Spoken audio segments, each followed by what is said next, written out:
After 8 long years of sweating in a foreign land, Chibuike finally returns to Nigeria to surprise his mother with the ultimate gift, the beautiful dream house he built for her. Key in hand, he arrives at the doorstep of her new life, only to be met with a shocking sight that shatters his world. Welcome to Tales by Khomen, where old African stories are reborn. If this story touches your heart, don't forget to like, share, and subscribe, so the fire of our stories keeps burning bright. Sit close and let the story begin. The rain in Enugu had a voice of its own. It drummed a sad song on the rusty corrugated iron roof of the one room that a young boy named Chibuike and his mother Diaspora called home.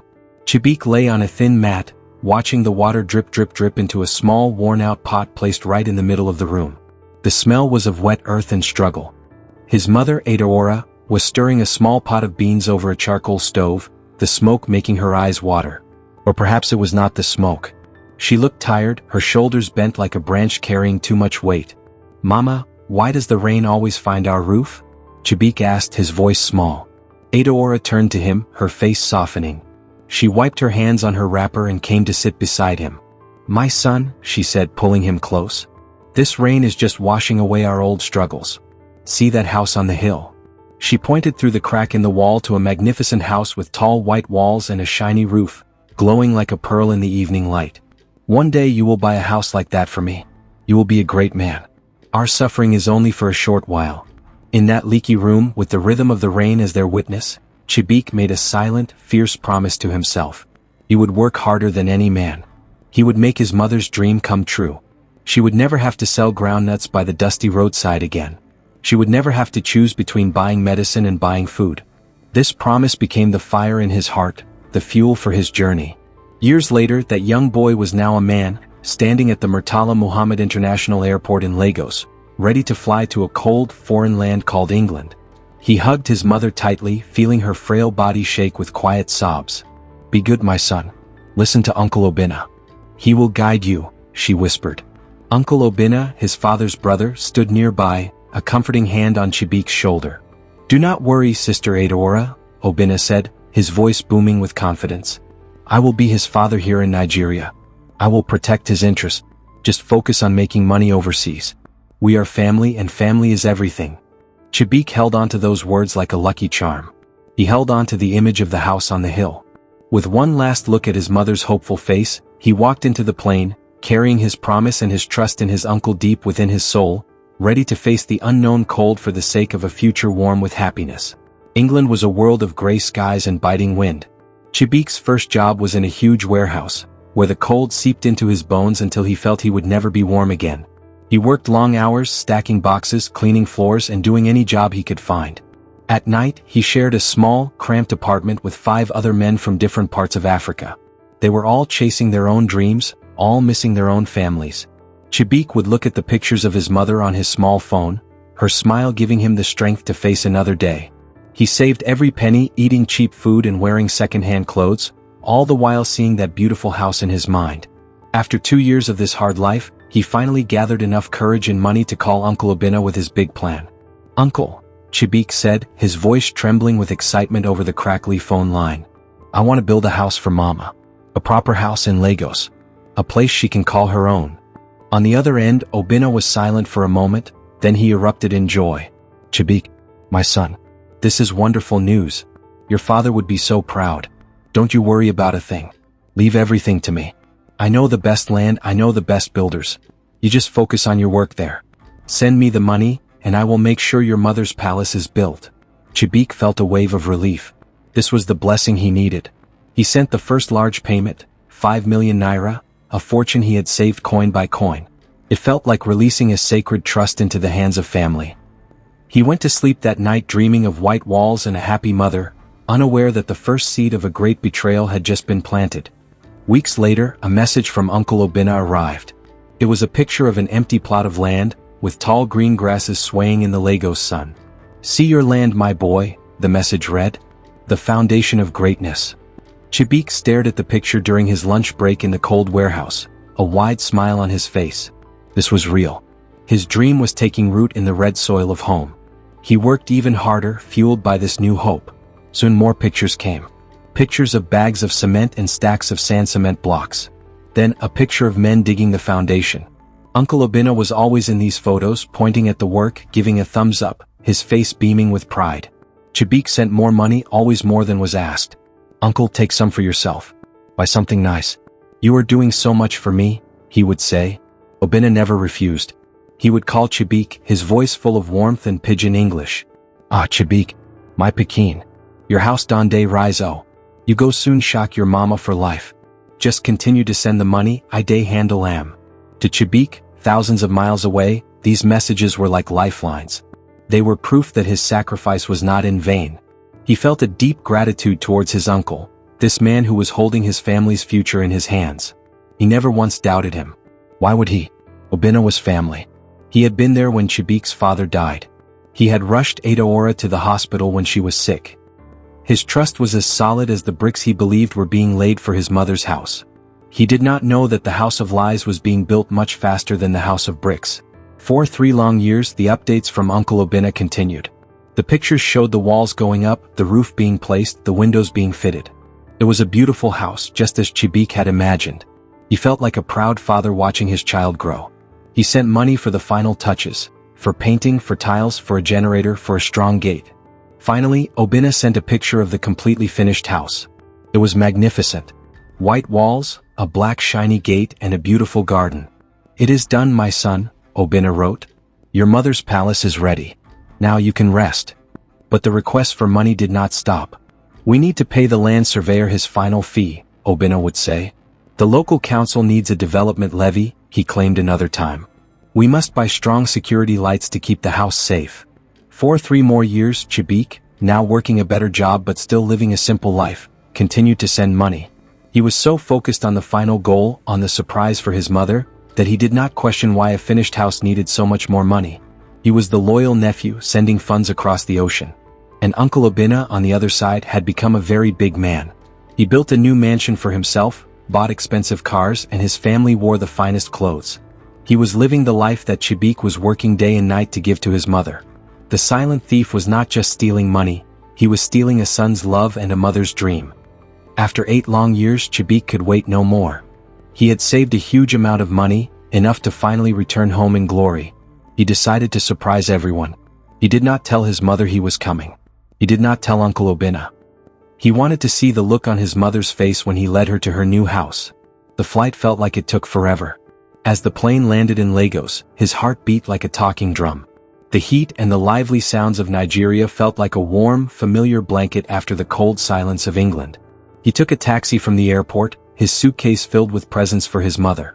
He held the keys to the house in his hand, the keys Obinna had mailed to him years ago, calling them, "the keys to your destiny." He imagined the scene. He would cover his mother's eyes and lead her through the gate.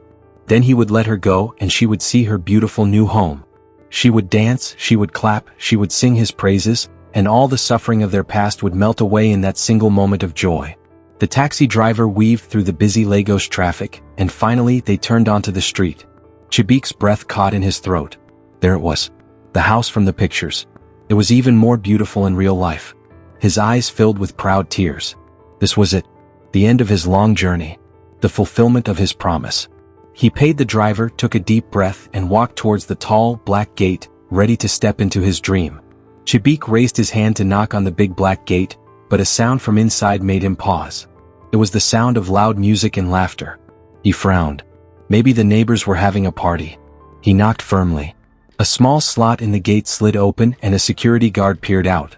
"Yes, sir? You are here for the party?" the guard asked. Chibuike was confused. "Party? No. I am the owner of this house," he said, his voice firm but polite. The guard looked confused but opened the gate. Chibuike stepped into his own compound, but it felt like stepping into a strange world. The garden was filled with people. Children were running around. Women in beautiful dresses were dancing. A DJ was playing the latest hit songs. Chibuike stood frozen, his suitcase feeling heavy in his hand. This was not the quiet, peaceful home he had imagined for his mother. He walked towards the sitting room, his heart pounding. He needed to see his mother's things, her photos. But when he entered, he stopped dead. On the wall was a large, framed family portrait.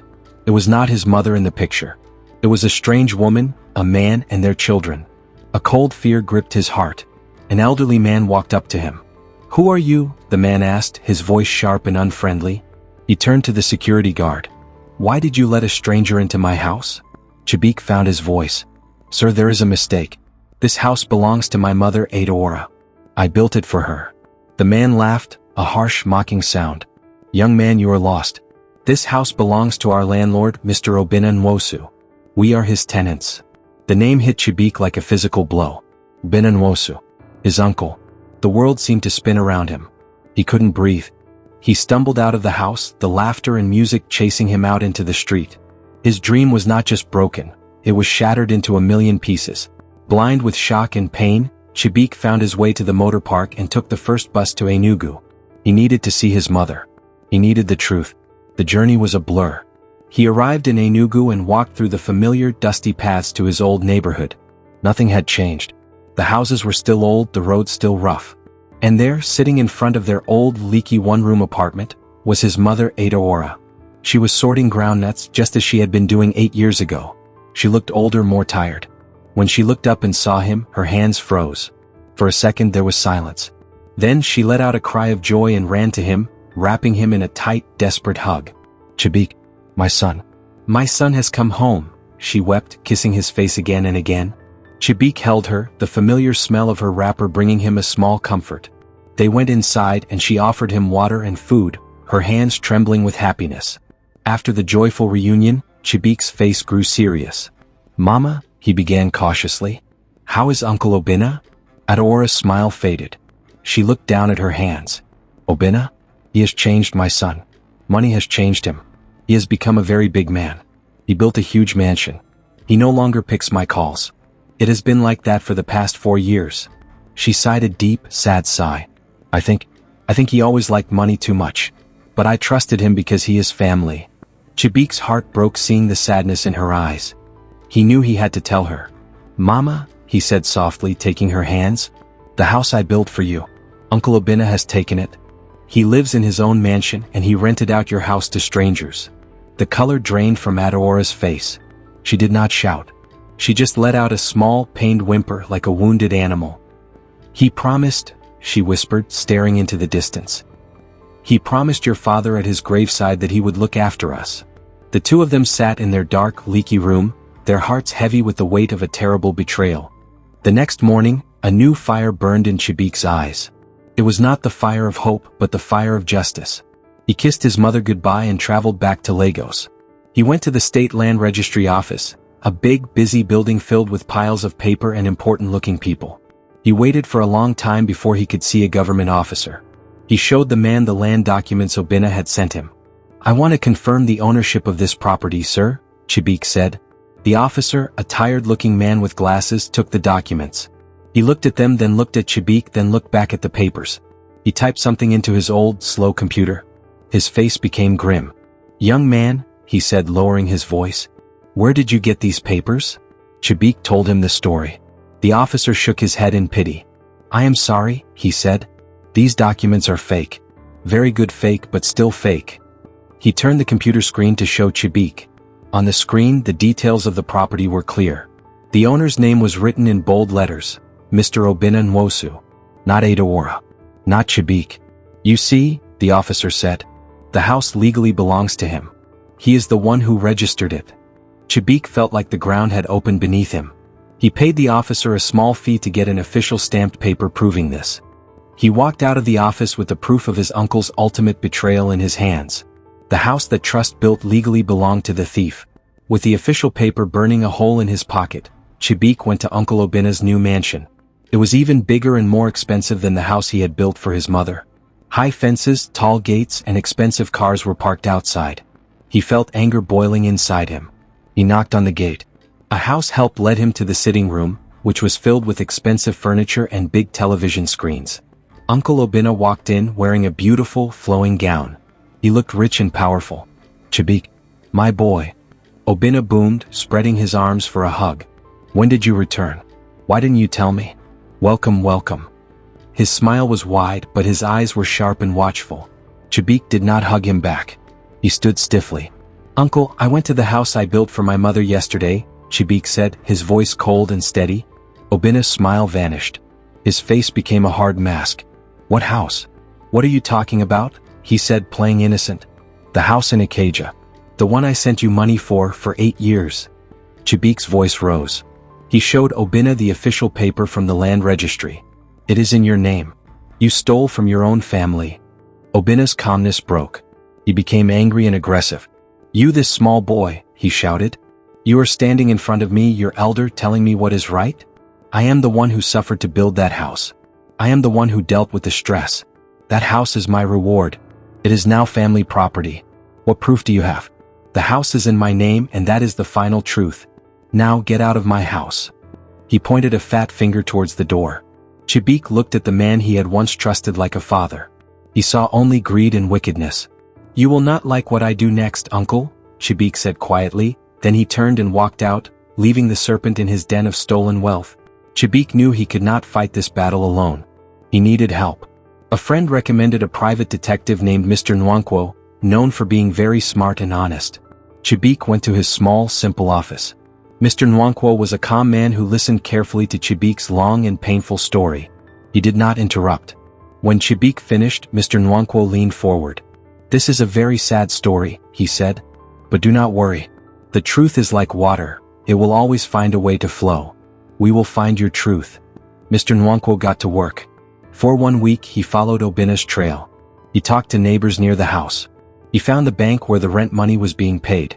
He discovered something Chibuike never expected. Mr. Nwankwo called Chibuike back to his office.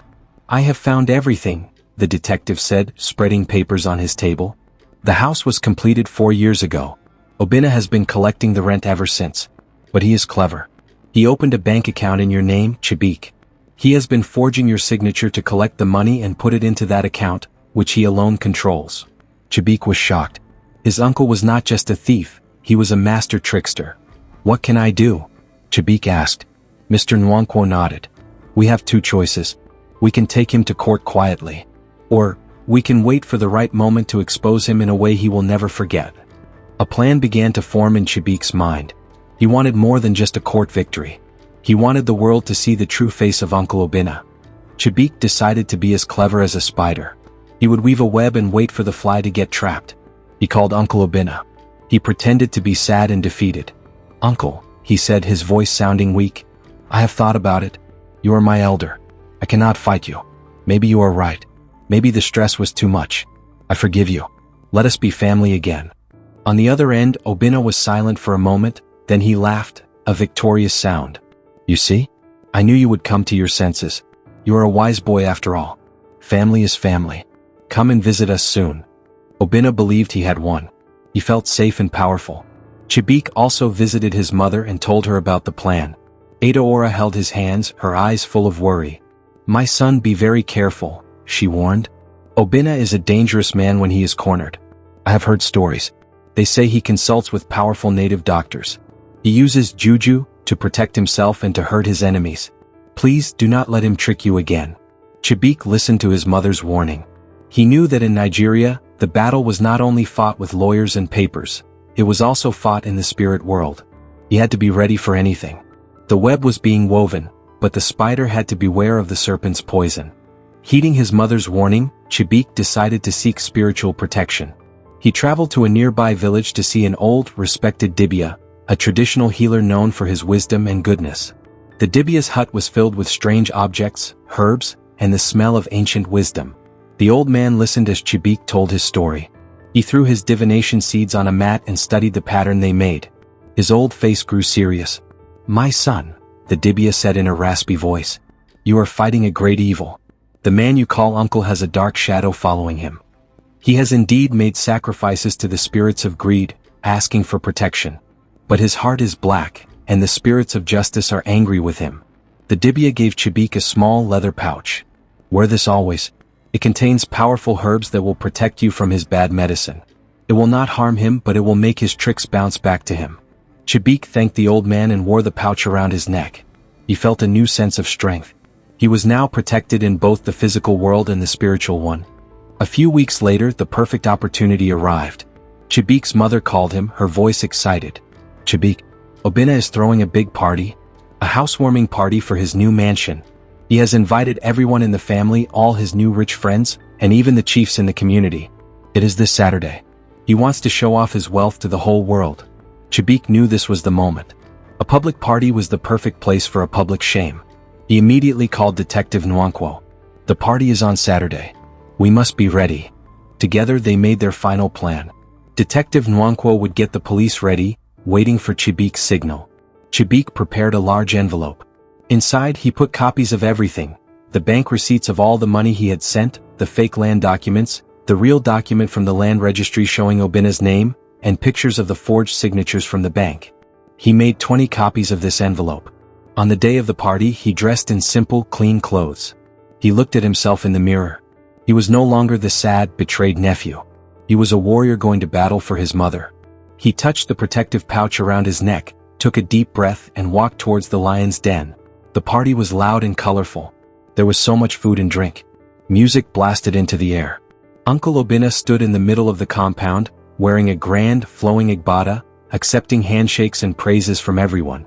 He was the king of his stolen kingdom. Then he saw Chibuike walking in. A flicker of surprise, then a smug smile appeared on his face. He thought Chibuike had come to beg or to join the celebration. Chibuike walked to the center of the compound, near where the DJ was playing. He stood on a small raised platform. He clapped his hands loudly. "Uncle Obinna," he called out. The music slowed down. People turned to look. Obinna frowned. "Chibuike? What is this? Come down from there." Chibuike ignored him. He looked at the crowd of family, friends, and important guests. "My people. My family. You are all here to celebrate my Uncle Obinna's new house. But I am here to tell you how this house was truly built." Obinna's face turned red with anger. "Get down, you foolish boy," he shouted, moving towards Chibuike. But Chibuike was faster. He raised the stack of envelopes high in the air and scattered them into the crowd like seeds of truth. "Take and see. See the proof. See the money I sent from overseas. See the fake documents he gave me. See the real document that shows he stole the house. He forged my signature. He took my mother's property. He is not a big man. He is a thief." The crowd erupted in noise. People grabbed the envelopes, their eyes wide with shock as they saw the evidence. Obinna was now in a rage, rushing towards Chibuike to attack him. "You have disgraced me," he screamed. Just as Obinna was about to grab Chibuike, a loud voice cut through the noise. "Stop. Police." Everyone turned. 3 police officers, led by Detective Nwankwo, walked into the compound. The party music stopped completely. There was dead silence. Obinna stood frozen, his chest heaving. The lead officer walked up to him. "Mr. Obinna Nwosu?" he said. Obinna could only nod, his eyes wide with fear and shock.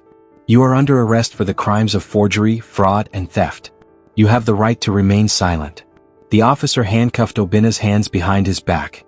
The crowd watched in stunned silence as the rich, powerful Uncle Obinna was led away like a common criminal. He hung his head in shame, unable to look at anyone. His expensive clothes looked foolish now. His kingdom of lies had crumbled in one single moment. The community he had wanted to impress had seen his true, ugly heart. As the police car drove away, Chibuike stood tall. The battle was not over, but the first and most important victory, the victory of truth, had been won. The court case was long and stressful. Obinna hired a very good lawyer who tried to twist the story, claiming that Chibuike had given him the money as a gift. But the truth was too strong. Detective Nwankwo presented all the evidence. The bank officials came to court and confirmed the forged signatures. The tenants from the house came and testified that they paid rent to Obinna. The judge, a wise old woman, listened to everything. Finally, the day of judgment came. The courtroom was packed with family members.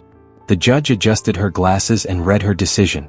"The evidence before this court is clear and overwhelming," she said. "Mr. Obinna Nwosu abused the trust of his own family. He stole the dream of a hard-working son and a patient mother.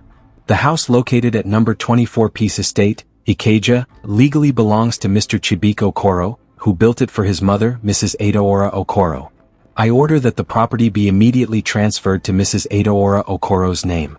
Furthermore, Mr. Obinna Nwosu is found guilty of forgery and fraud." When the judge hit her gavel, a sound of relief swept through the room. Justice had spoken. The law had confirmed what their hearts already knew. With the court order in hand, Chibuike went to the beautiful house. He gave the tenants the official notice to vacate the property. To be fair and kind, he even gave them back 1 year's rent to help them find a new place quickly. They were surprised and grateful. Within a week, the house was empty. Chibuike walked through the silent, empty rooms. This was the first time he was truly inside the house he had paid for. He ran his hands over the walls. He looked out of the windows. It was a good house, strong and well built. But it felt cold. It was filled with the ghost of his uncle's betrayal. He knew he could not bring his mother here like this. The house needed to be cleansed of its bad history. It needed to be made new again, not just for his mother but for both of them. He hired painters and cleaners. The day finally arrived. Chibuike went to Enugu to pick up his mother. "Mama, I need you to come to Lagos with me. There is something I want to show you," he said. Adaora was confused, but she trusted her son. They traveled together to Lagos. Chibuike had covered her eyes with a soft, clean cloth. "No peeking, Mama," he said, leading her gently out of the car. He led her through the garden, up to the front door of the freshly painted house. He could feel her hands trembling in his. He unlocked the door and led her inside. Then, slowly, he untied the cloth from her eyes. Adaora blinked, letting her eyes adjust to the light. She looked around the beautiful sitting room, the shiny tiles, the new furniture. She walked to the window and looked out at the beautiful garden. Then she saw the large portrait on the wall. It was a picture of her and Chibuike, taken just a week before. Understanding dawned on her face. Her hands flew to her mouth. She turned to look at her son, her eyes filled with tears. "Chibuike, this is the house?" she whispered. Chibuike nodded, his own eyes wet. "Yes, Mama. This is your house. Finally, it is yours." Adaora did not dance. She did not sing. She sank to her knees, held her son's legs, and wept tears of pure, deep joy. All the years of suffering, all the pain of betrayal, flowed away in those happy tears.